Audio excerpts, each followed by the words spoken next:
Pemimpin Partai Yeniden Refah Partisi Turki Fatih Erbakan baru-baru ini membuat pernyataan kontroversial. Ia menyebut sekitar 5.000 tentara Turki menjadi tentara bayaran dan terlibat dalam agresi militer yang dilakukan IDF di jalur Gaza. Hingga saat ini klaim Erbakan tersebut belum dapat diverifikasi dan tidak didukung oleh laporan dari media arus utama maupun lembaga internasional. Tidak ditemukan catatan resmi atau pemberitaan dari media kredibel yang menguatkan pernyataan Erbakan. Pihak otoritas Turki juga belum memberikan tanggapan terkait tudingan dari ketua partai oposisinya tersebut. Fatih Erbakan dikenal sebagai tokoh politik konservatif yang secara terbuka menolak hubungan diplomatik dan perdagangan antara Turki dan Israel.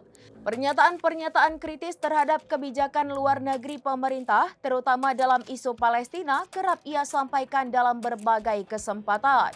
Namun pernyataannya soal dugaan ribuan tentara Turki yang disebut bergabung dengan IDF belum disertai dokumen atau sumber yang dapat diverifikasi secara independen.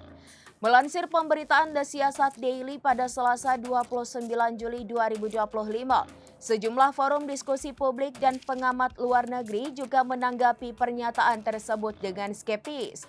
Tidak sedikit yang menilai bahwa klaim itu bersifat politis dan tidak mencerminkan kondisi faktual yang dapat dibuktikan.